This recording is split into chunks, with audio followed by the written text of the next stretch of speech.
अस्सलाम वालेकुम dear students, मैं उम्मीद करता हूँ कि आप लोग खैरियत से होंगे। हमने लास्ट अपने लेक्चर में जो एक नया कोर्स कंटेंट शुरू किया था, that was internal controls.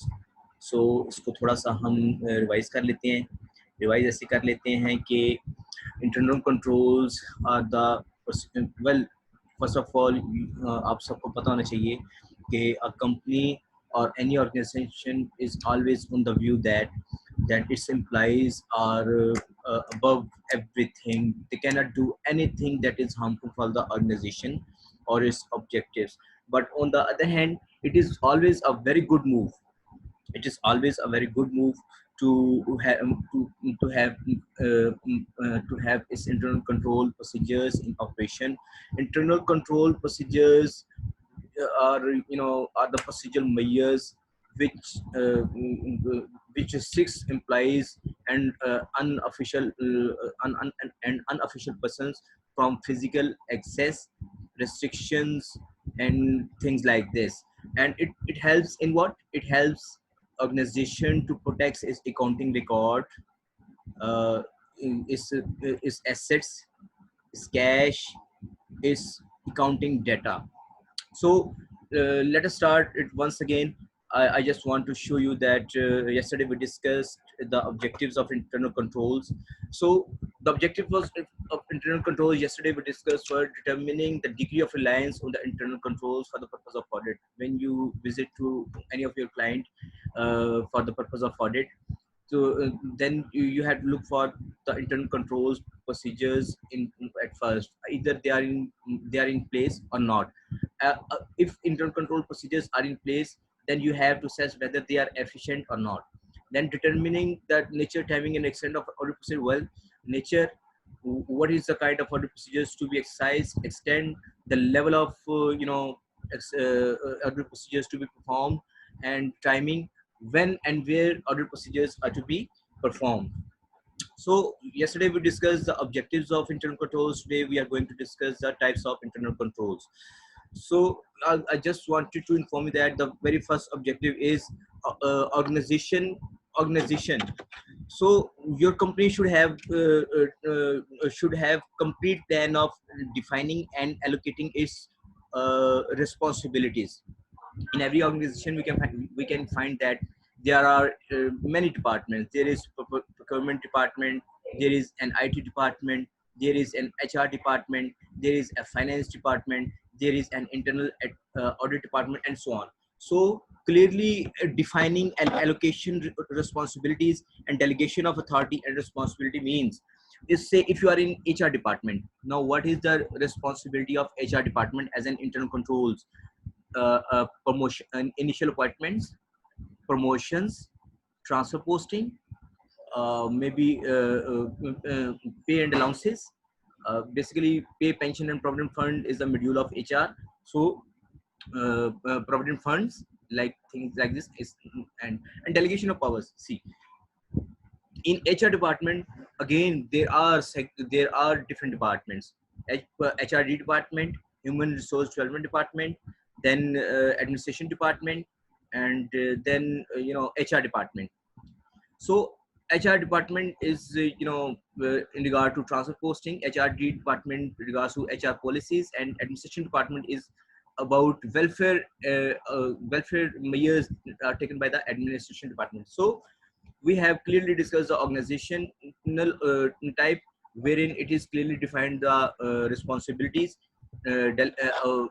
delegation of powers, and objectives of organization. Segregation of duties. In segregation of duties, we have to assess that in every organization, one factor is one element is bookkeeping. One factor is depositing of funds, and one may other be reporting and audit. When we say bookkeeping mean accountancy, deposits, investments, and then reporting and auditing. When we talk about the reporting, it means reporting in any manufacturing concern. We can see that there is a manufacturing department, manufacturing department, where you have earlier studied in your semesters that cost of manufacturing, cost of goods manufactured and goods statement, yet you have to report it to someone responsible person. Cost of production report, you have to produce this report to some responsible person. So this is what reporting to internal reporting, internal management reports. So and when we talk about the audit, it doesn't mean external audit. It means here when we are talking about the internal control procedures, it means internal audit reports. So in any organization, in a well-reputed, a good organization should have established its own internal audit department. Now, internal audit department, the functions of internal audit department were to do the audit job of its all regional offices everywhere in Pakistan, inside our country or outside if it is. So now physical controls of assets. Now this is what in most of the organization has sensitive data, sensitive equipment. Not everybody is allowed to go there, even the staff of that organization. You might have visited the banks as a client. You see that there is always a wall barrier between the cashier and the customers, and even not all the bank staff can go inside that cashier's cabin. That is always locked. So, and in different organizations, you might have observed that authorized personnel only. So, if there is an IT department, not everybody can go in there. If there is a data center in any organization, not every single person go there. Only authorized person can visit that places. So, authorization and approval. When we talk about the authorization and approval, and then at arithmetical accuracy, I guess arithmetical accuracy in proper accounting. So transactions are, you know, properly accounted for.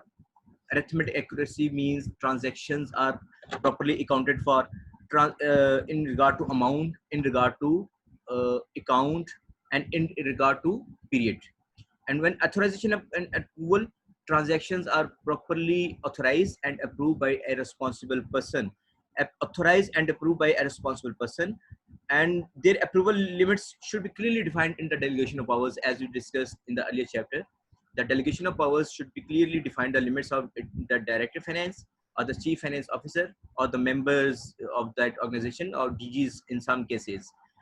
So periodic reconciliation in every organization, as a auditor, you must see that in the end of the month there are reconciliations. Bank reconciliation statement is prepared each month at the end. You have earlier studied, you might have earlier studied the bank reconciliation in your initial semesters. So wherein we take the bank balance, either it is favorable or unfavorable, then we add therein outstanding checks, your unpresented checks, and then we minus uncollected checks.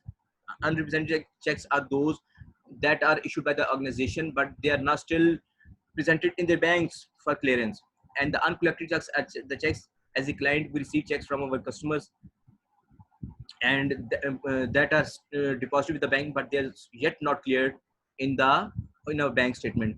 These checks are not clear because they take 2 to 3 working days for locally check or for local station, if checks are from the local station. So now we have to discuss the supervisions. The work of an internal accountant should be supervised by someone else. I have number of times I have told all of you that work should be prepared. A voucher must be prepared by one person. That should be checked by someone else. That should be reviewed by someone else. That should be approved by someone else. So the job of supervision should always be there to make the internal controls reliable. Now we are going to discuss the method of documenting system. Method of documenting, this is the kind of job which is at a part of the auditor. So when the auditor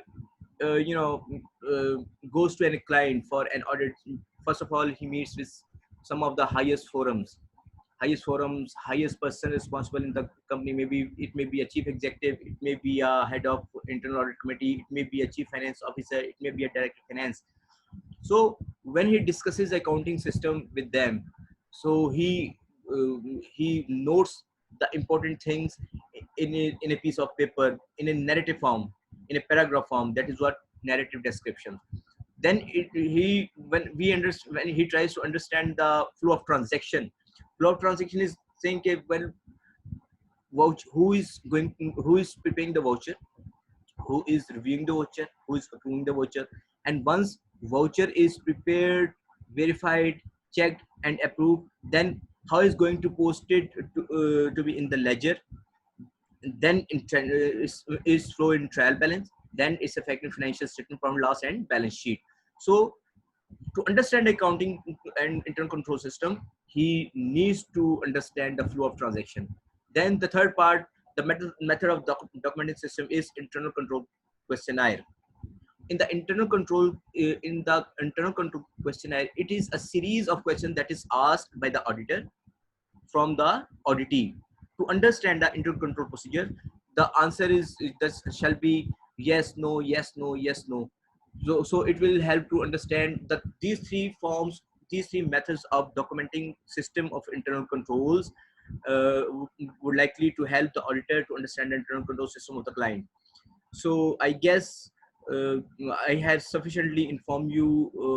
There is always room. There is always room. Maybe I would have left something that is not going to discuss, and now I am leaving that things upon you.